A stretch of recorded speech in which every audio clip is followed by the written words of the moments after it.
Pessoal, boa tarde. Muito obrigado, tanto o Eric, o Stefano, quanto o Axel, por estarem aqui conosco. É um prazer tê-los aqui. Vamos tentar, eu não vou falar o sobrenome de vocês, porque a Denise já teve esse esforço aí, acho que não tem nenhum fácil, o meu também não é, então estamos todos em casa aqui. Mas esse painel aqui, a gente vai falar um pouco sobre o movimento dos institucionais, né? O que os investidores institucionais estão fazendo nesse mercado, como é que eles avaliam a entrada de novos investidores e tudo.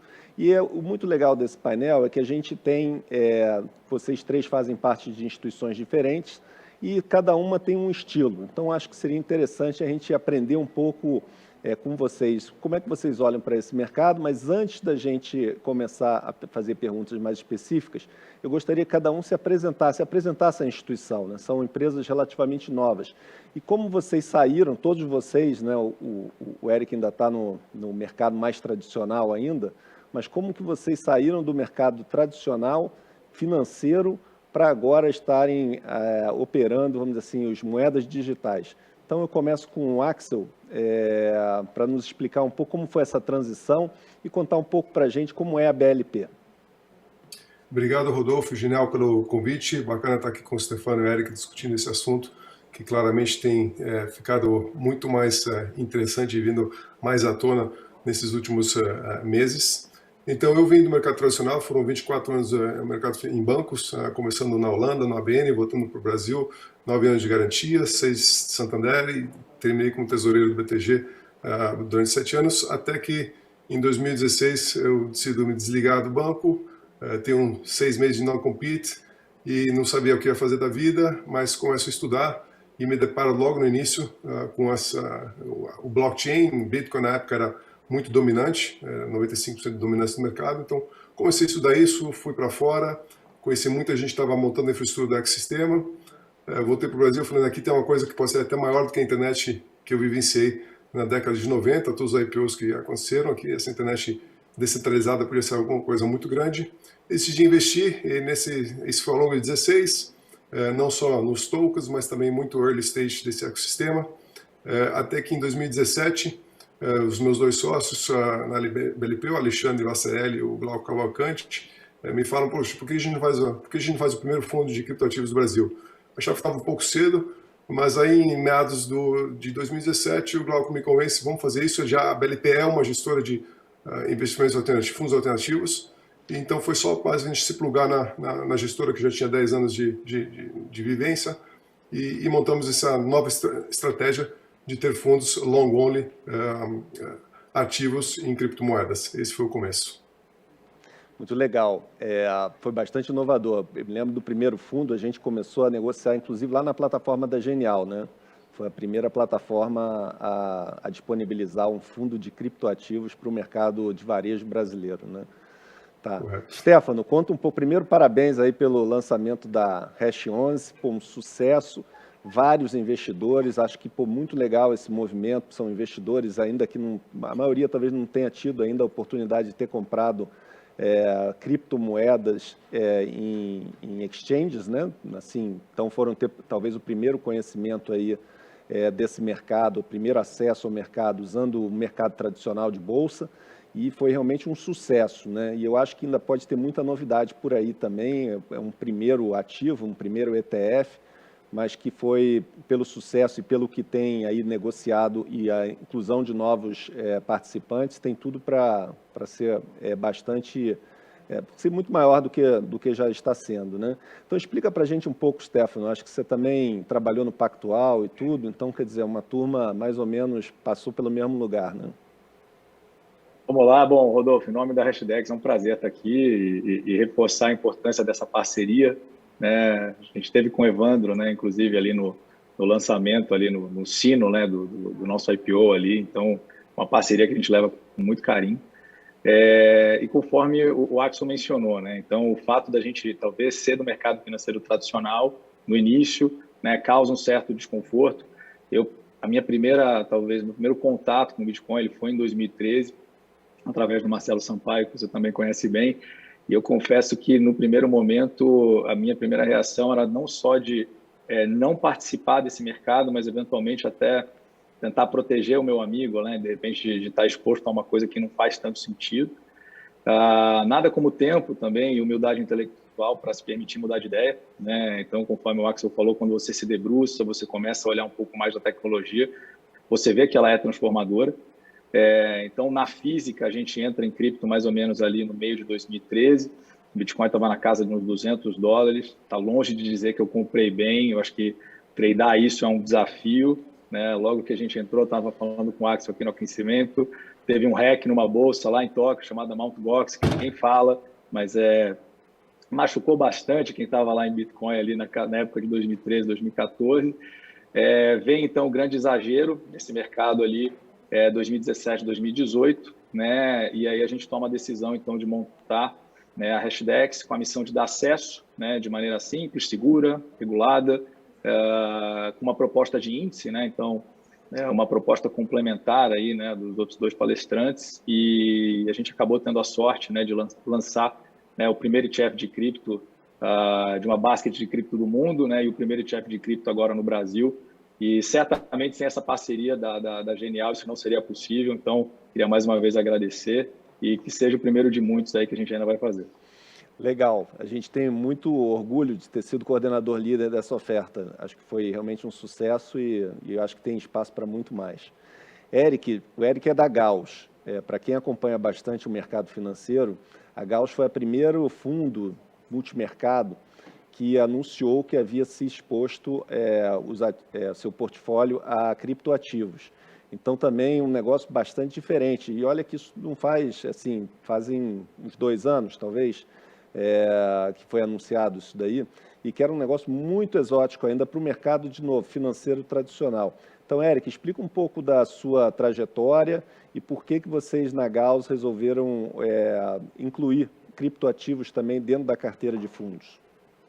Perfeito, obrigado. Em nome da Gauss, eu queria agradecer a oportunidade de estar aqui, ainda mais sendo o único player que não é dedicado exclusivamente a criptomoedas, né? Então, obrigado pelo espaço.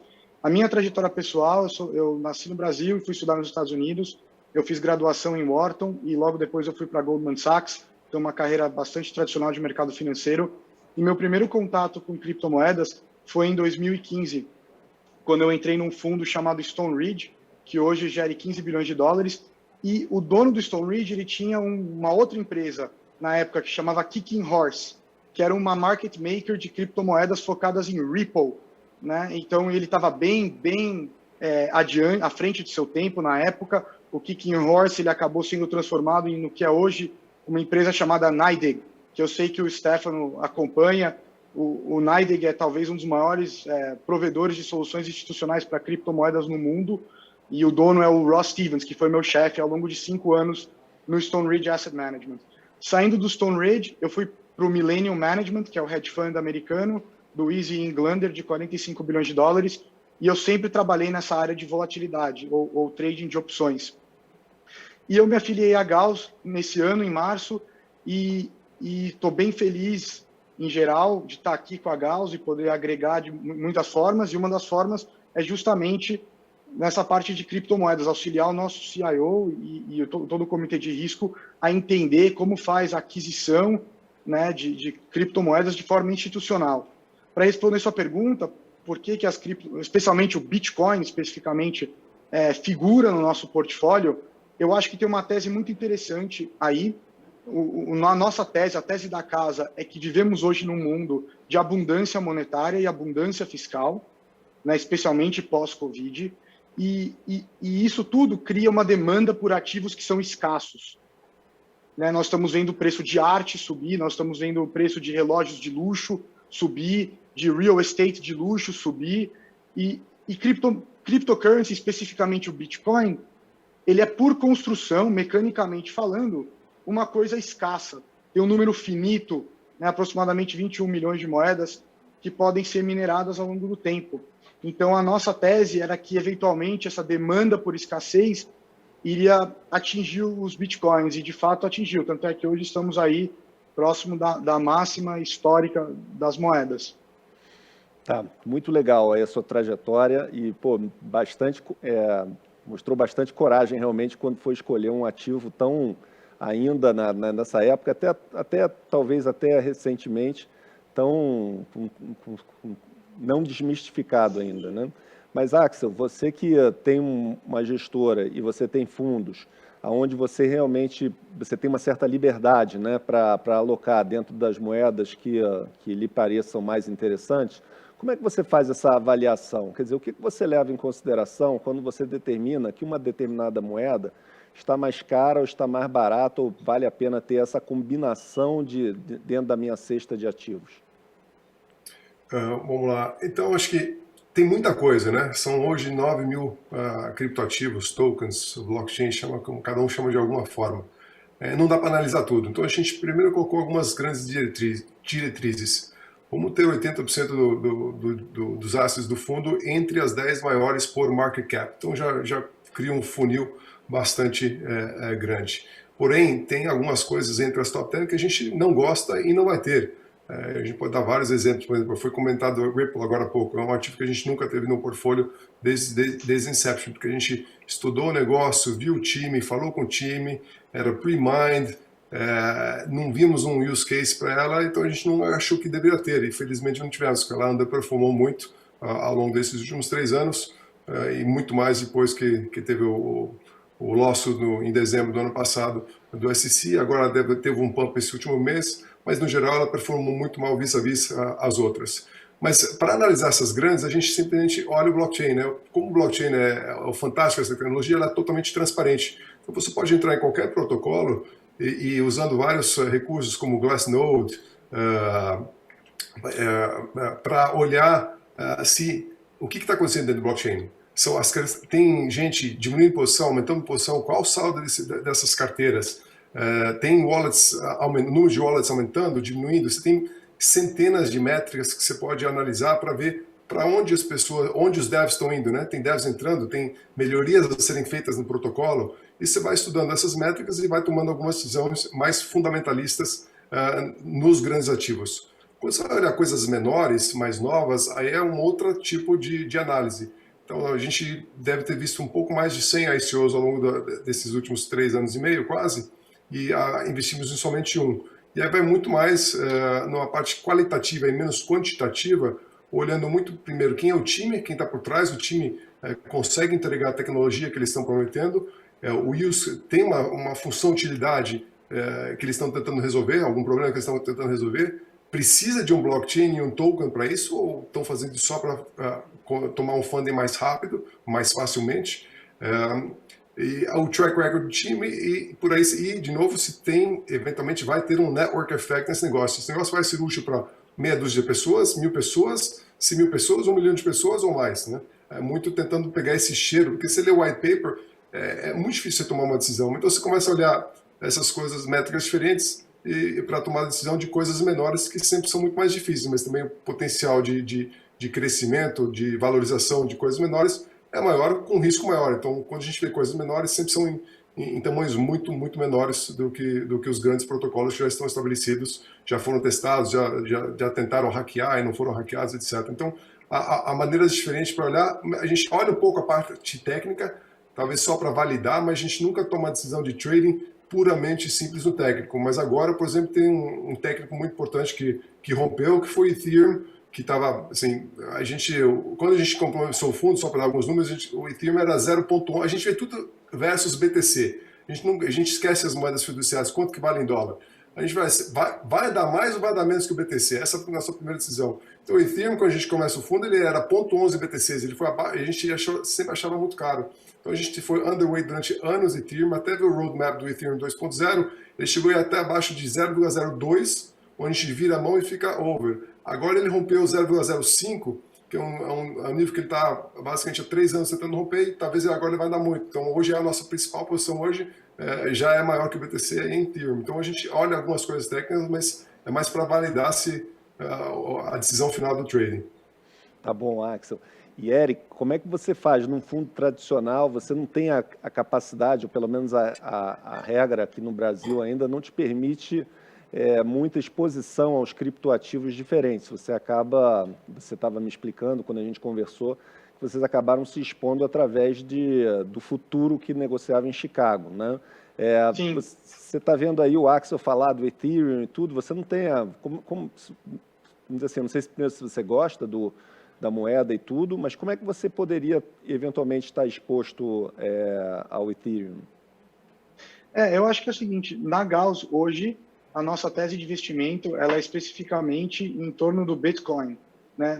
O Bitcoin, e tem um livro fantástico chamado The Bitcoin Standard, ele, na minha cabeça, ele é de fato, talvez, a coisa mais análoga ao ouro digital, né? Eu sei que ele é um network que tem uma penetração muito grande, ele tem uma segurança muito alta, e ele tem esse papel de funcionar como um Value Storage Protocol, talvez, né? E talvez até um Value Transfer Protocol, se bem que eu ainda não vejo assim, provas de que ele é usado como forma de pagamento, que talvez foi a visão original do próprio Satoshi Nakamoto, quem quer que ele seja. Mas então, no caso da Gauss, nós identificamos, começando na nossa tese macro, que há demanda para ativos escassos, sabemos que o Bitcoin é um ativo escasso, esse ativo ele opera na CME com uma liquidez que nós achamos bastante satisfatória, e ele também exibe todas essas outras características de estabilidade, talvez, que muitos dos tokens especulativos, como o Axel sugeriu, né, que são os menores, mais incipientes, não necessariamente vão exibir. Por quê? Porque eles não vão atingir a massa crítica no network effect e virar uma coisa, de fato, duradoura e permanente pelo tempo, né? Nós acreditamos que o Bitcoin ele já passou essa arrebentação e ele está aqui para ficar.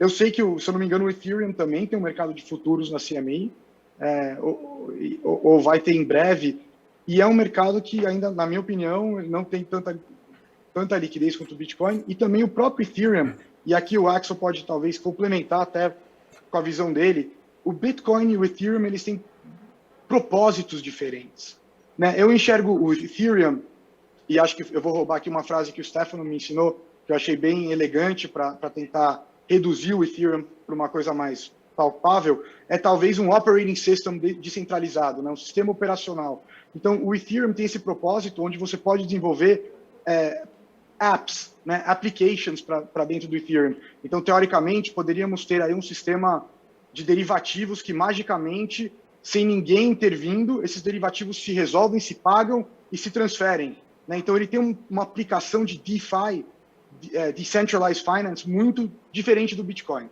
Nós, da Gauss, hoje, no momento que nós vivemos, tanto regulatório quanto de capacidade de investimentos, como vocês viram, eu sou um trader de opções, e eu acho que tem muita opcionalidade em muitas das coisas que o Axel falou, né? E eu sei que o Stefano, imagino que ele também enxerga essas opcionalidades, mas mesmo dado o meu background e dado que a Gauss é uma gestora que é inovadora e busca oportunidade, ainda não temos uma visão clara sobre o Ethereum, dado que ele é, por natureza, distinto do Bitcoin, né? Então, assim, o nosso view é que nós vamos esperar, e se nós acreditarmos que um dia vai ter uma demanda pela escassez desse sistema operacional descentralizado, que é o Ethereum, certamente nós vamos olhar com muita calma, com certeza.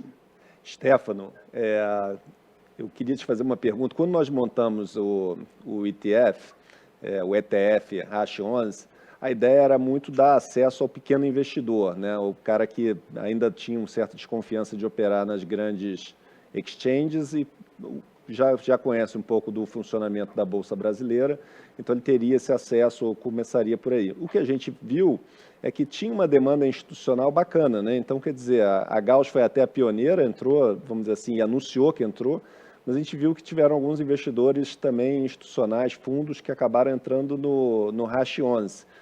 Agora a gente está ouvindo muito tanto do Bitcoin, né, isoladamente, não dentro de uma cesta, mas o Ethereum também. Então, isso poderia gerar demanda pelo investidor institucional. Como você vê isso daí, Stefano? Você vai solucionar esse problema dos investidores no Brasil de conseguirem ter exposição aí a esses mercados? Ou essas moedas?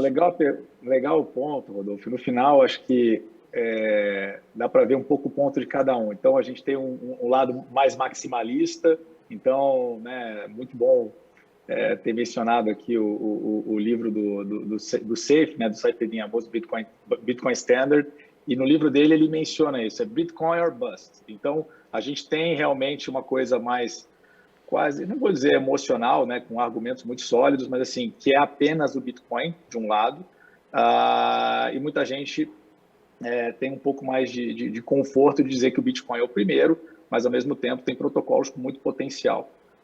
Então, a gente talvez fica nesse meio do caminho, né? Acho que um desafio inicial que a gente teve, tá, Rodolfo, era muito mais de definir se o mercado deveria se expor ou não, né? Então, o grande parte do início das nossas conversas isso é um asset class ou não é um asset class, né? Então, grande parte das conversas que a gente teve lá no início no escritório de vocês aqui em São Paulo, cara, será que realmente isso aqui vai virar um asset class ou não vai virar um asset class? Então, eu acho que essa discussão, não vou dizer que ela já está superada, mas ela é bem menos polêmica, né, da época que a BLP e a gente acabou lançando o nosso fundo. E sim, né, a gente imagina que no momento que a gente tem o conforto regulatório, né, para lançar produtos como o Hash 11, é muito provável que a gente esteja no começo, né? Então, eu acho que é muito melhor, talvez, ter o conforto tradicional, né, que o investidor já tem para se expor a qualquer ativo,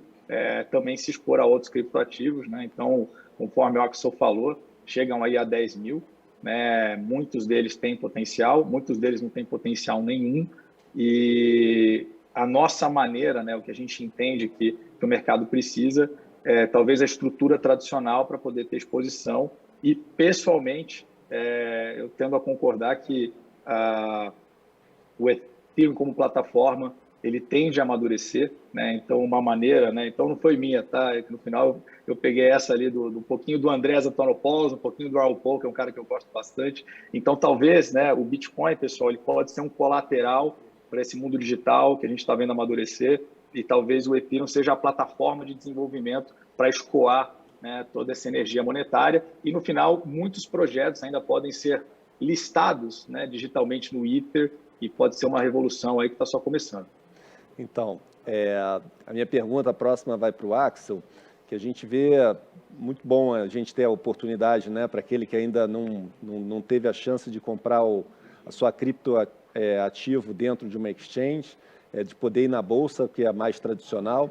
E é engraçado, eu estava comentando aqui com a Denise, aqui no backstage, que agora a gente está falando de criptoativos, alocações, vamos dizer assim, de 1% a 5%, né? Sempre ouvi muito esse número. Primeiro, eu acho que agora as pessoas já falando de 20%, até no outro painel, já colocando para cá. Daqui a pouco, bolsa vai ficar fácil, né? Assim, pô, o cara vai ter 100% em bolsa e não vai achar que está correndo muito risco, né?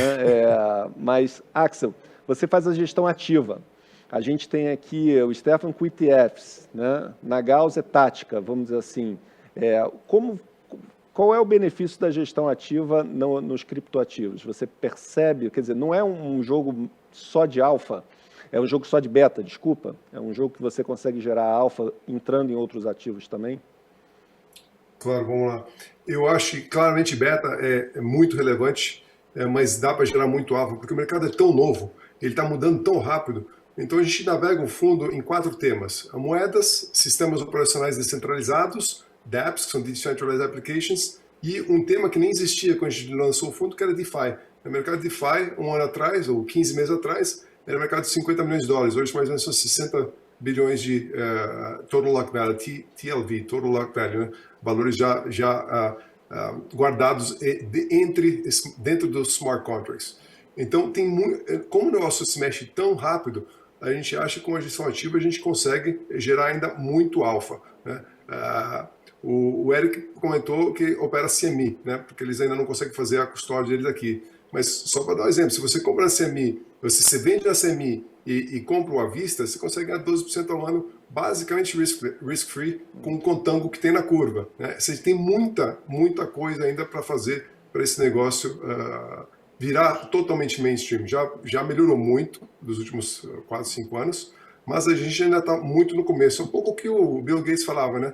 Uma nova tecnologia, a gente superestima ela no curto prazo e subestima ela no longo prazo. Então, vai ter muita coisa ruim aparecendo, como foi na época dos ICOs em 2017, né? Muita porcaria, muito scam, quer dizer, teve de tudo. Hoje em dia, acho que para um projeto vir à tona, seja um ICO, etc., é muito mais analisado, não tem mais aquele FOMO que tinha lá atrás, talvez até vai ter de novo, né? Volta e meia tem o FOMO, né? Tem o FUD e o FOMO, né? Toda hora, esse mercado é 880, ou todo mundo adora ou todo mundo detesta. Mas a gente tem, assim, a gente também acompanha um índice, a gente sempre acompanhou o Bloomberg Galaxy Crypto Index lá fora, e em 3 anos e 4 meses de operação, a gente gerou mais 150% de alfa since inception. Então, acho que ainda tem muita coisa para acontecer, ainda tem valor a ser extraído, principalmente com coisas novas e podendo ser um pouco flexível na gestão dentro de parâmetros de riscos bastante controlados. Tá bom. Eric, a gente viu no Hash 11, já começou a ter até um mercado de aluguel.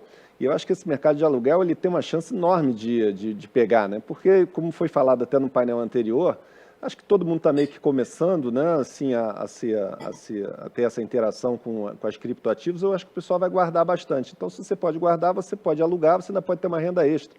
Ou você pode arbitrar. Você, como um operador de opções ou de volatilidade e tudo, você considera, vamos dizer assim, operar também o Hash 11? A gente viu que teve muita formação, arbitragem contra até a própria cesta lá fora.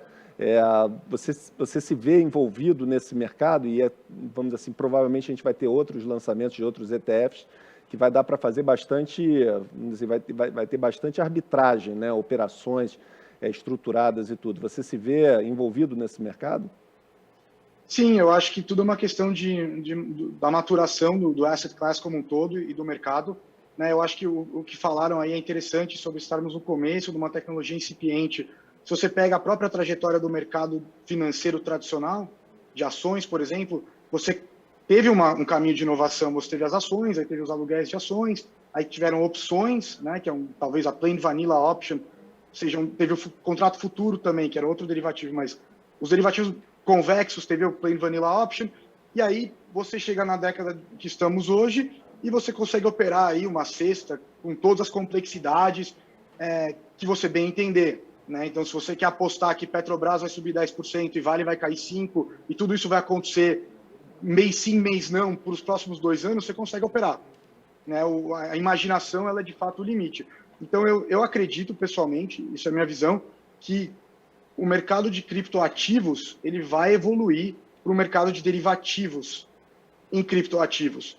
Né? E eu acho que o caso do aluguel é interessante, especificamente, não sendo um derivativo per se, porque uma das questões que eu encontrava muito quando eu trabalhava no StoneRage é que os grandes donos de criptomoedas, né, o pessoal do Vale do Silício que comprou muito cedo, ou os próprios funcionários do StoneRage, eles tinham todo aquele net worth, né, aquela riqueza nesses ativos, mas eles não tinham fluxo de caixa. Então ficava aquele negócio parado, mas que não gera renda nenhuma. E se você pensa do ponto de vista de um grande pension fund, né, um fundo de pensão americano ou norueguês, eles têm que ter rentabilidade e fluxo de caixa para pagar a distribuição para os seus pensionistas. Né? Então, assim, é natural que uma vez que essa classe de ativos esteja solidificada, você crie formas de monetizar isso, seja via um aluguel, ou seja, por exemplo, via uma nota estruturada, um autocallable, né? Onde você recebe um cupom e caso a moeda caia, aí você está comprado na moeda num nível bem mais baixo. Então, assim, eu acredito que essa vai ser a próxima fronteira. Mas, Axel e Stefano me corrijam, para isso acontecer, nós vamos ter que ter mais liquidez, vamos ter que ter mais aí, talvez padronização. Por exemplo, a última vez que eu olhei, no mercado de balcão de criptoativos, não havia um padrão de período de settlement. Então, eu faço uma operação e depende da minha contraparte, ele vai entregar para mim as criptomoedas em 2 dias, 3 dias, 6 dias, não vai entregar, como aconteceu em alguns casos, que eu entendo que são exceções, mas o mercado ainda precisa crescer e evoluir para ter essa integridade de mercado para poder aí partir para esse mundo que você está descrevendo.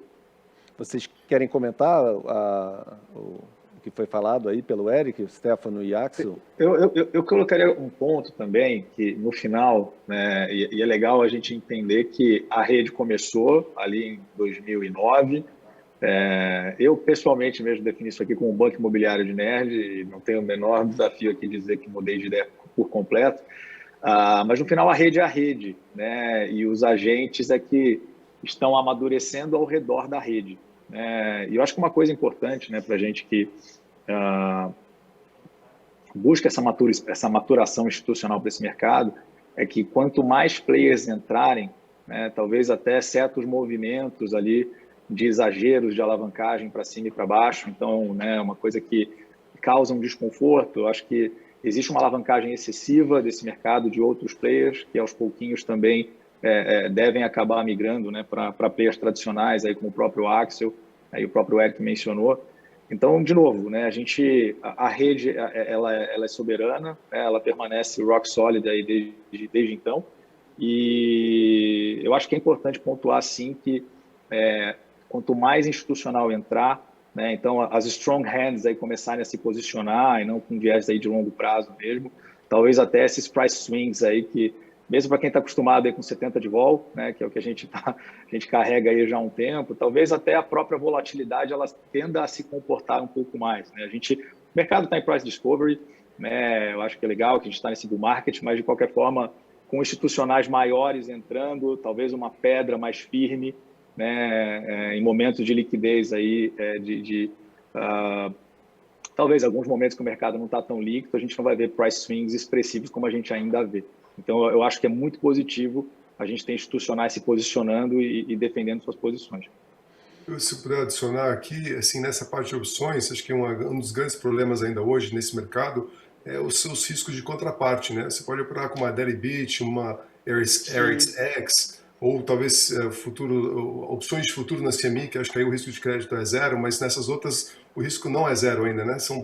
Não são reguladas, então você não tem um balanço delas para analisar se é um risco de crédito que eu estou afim de comprar uma opção. Será que no vencimento esse cara vai estar aí para fazer a entrega, seja financeira, ou seja física? A gente tem muita coisa ainda para evoluir aí. E uma coisa que a gente vê com excelentes olhos, né, que todo mundo viu o recente IPO da Coinbase, né, que a gente chama que é uma SEX, né, uma Centralized Exchange, mas agora estão aparecendo as DEXs, né, as Decentralized Exchanges. E você já tem DEXs como Synthetics, por exemplo, que nós é até um dos tokens que nós temos uma pequena posição, fazendo opções, só que você não depende, aí não há um risco de crédito, é um risco de coding, um risco de código, né? Que o código for bem escrito, então se o código for bem escrito, smart contracts vão fazer a liquidação de tudo. Mas é tudo muito novo, tudo muito recente e muito ainda para ser desenvolvido pela frente.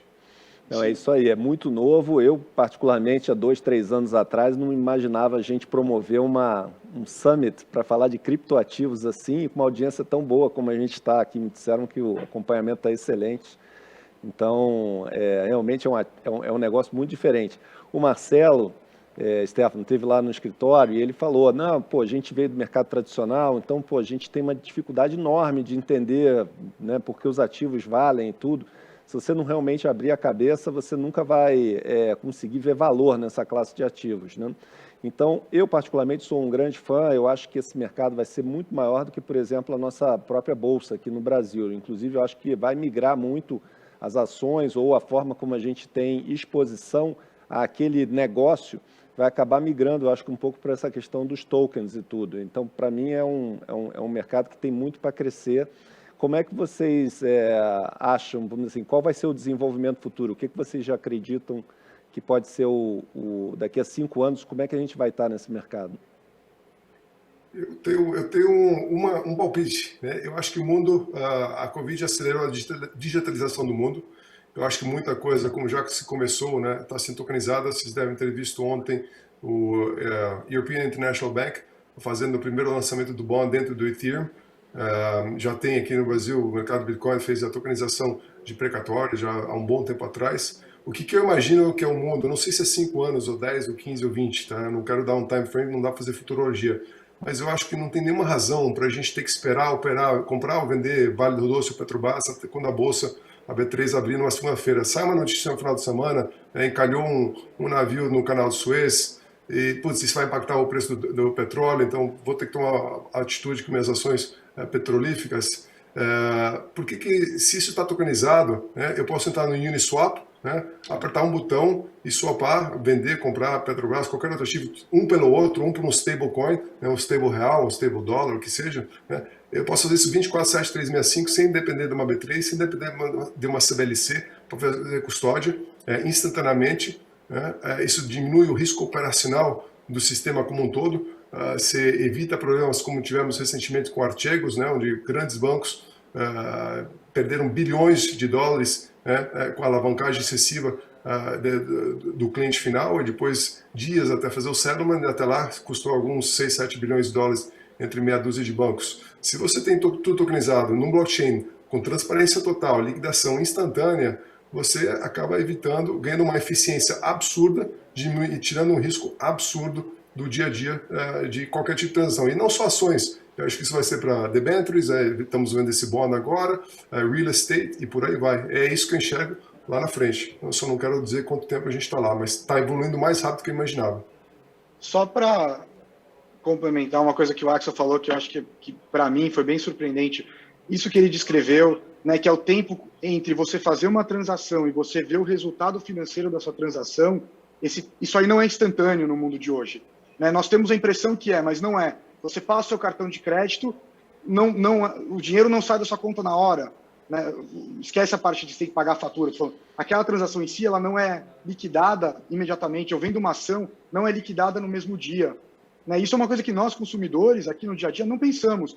Mas eu vi um artigo na Bloomberg recentemente que eu achei que eu estava vendo um artigo de 1960, que falava assim, o mercado de empréstimos bancários institucionais nos Estados Unidos está pronto para abandonar a máquina de fax. Máquina de fax? Eu nunca usei uma máquina de fax na minha vida profissional. Como é que existe? Isso não é sacanagem. É um mercado imenso, onde opera-se centenas de milhões de dólares por dia, com os maiores players do mundo, Goldman Sachs, Deutsche Bank, Credit Suisse, UBS, hedge funds gigantescos. E o pessoal faz essa liquidação em T mais 6, muitas vezes utilizando uma máquina de fax. Parece que eu estou inventando, mas eu convido qualquer um a fazer esse Google search, né? Wall Street is ready to abandon the fax machine. Então, assim, isso que o Axel falou, acho que vai ser de um grande serviço social, né, para o mundo como um todo, porque realmente não tem motivo para essa tecnologia estar onde ela está hoje. Bom, eu estava comentando, desculpa, Stefano, se você quiser comentar ou adicionar alguma coisa. Só um ponto rápido, acho que, de novo, não dá para fazer futurologia, né? Mas é bacana o que o Eric pontuou, né? Então, a gente está acostumado tanto com determinadas coisas que é meio que quase impossível a gente imaginar como é que elas podem ser transformadas, né? Mas, para quem talvez está pegando isso aqui pela primeira vez, é uma maneira nova de você ressignificar o registro das coisas. Então, tudo agora pode ser registrado de outra forma, né? Com instant settlement, né, conforme o Eric falou. Então, tudo pode ser liquidado automaticamente. A propriedade, inclusive, ela pode estar na posse do indivíduo. Então, acho que para os próximos anos a gente vai ter uma revolução muito grande do conceito de propriedade. Então, da mesma maneira que tem um objeto físico, então tem, sei lá, uma xícara de café aqui na minha frente, que é um objeto, talvez nos próximos anos a gente vai atribuir esse conceito de objeto para algo digital, e isso vai ser muito transformador. Muito legal. Como eu falei, a nossa audiência está muito boa, então a gente queria fazer uma pergunta, queríamos que eles pudessem fazer também uma pergunta, afinal de contas a gente quer ter essa interação. Então vou abrir aqui para uma pessoa que está nos assistindo para fazer a pergunta, ela vai fazer uma pergunta, imagino, para... Oi, boa tarde. Minha pergunta, eu queria mais saber como funciona a compra de cripto pelo institucional, onde ele faz custódia, onde guarda, a questão de segurança mesmo. Se eu entendi, como é feita a custódia, é isso? Isso, por onde ele compra, se é uma corretora específica, por várias, e onde ele faz a custódia, é um serviço de terceiros, uma carteira... Tá. Bem, no caso do nosso fundo, a gente montou uma estrutura em Cayman, onde o fundo lá fora só opera com as grandes exchanges nos Estados Unidos e na Europa. Ponto. Em termos de custódia, a custódia qualificada é uma coisa relativamente recente, estamos falando de alguns 2 anos e meio para trás. Acho que quando a Coinbase Custody essa que recentemente fez o IPO há menos de 2 semanas atrás, ela compra a Chapo e monta a custódia institucional, porque antigamente a Chapo fazia mais uma custódia mais para varejo. Aparece a primeira grande, já tinha Bitcoin, mas ela vira a maior custodiante desse ecossistema. Depois dela, vieram algumas outras, né? Acho que um nome emblemático, que acho que deu um stamp of approval, né? Um selo de qualidade, foi a Fidelity, né? Que é um nome emblemático na gestão de patrimônio nos Estados Unidos, com 7 trilhões sob gestão. Eles, durante 4 anos, estudam esse ecossistema e montam um serviço de custódia especificamente, inicialmente, para o Bitcoin, e no segundo semestre devem começar com alguns outros ativos. E depois deles vieram Gemini também, etc. Ou seja, hoje você tem algumas soluções de custódia fria, né, que é o que é usado por todos os fundos da Hashdex e nosso, diferentes custodiantes que fazem essa custódia, porque o grande risco desse ecossistema é você perder suas chaves privadas. Se você perde suas chaves privadas, você perde acesso aos seus ativos, que os ativos estão no blockchain, né?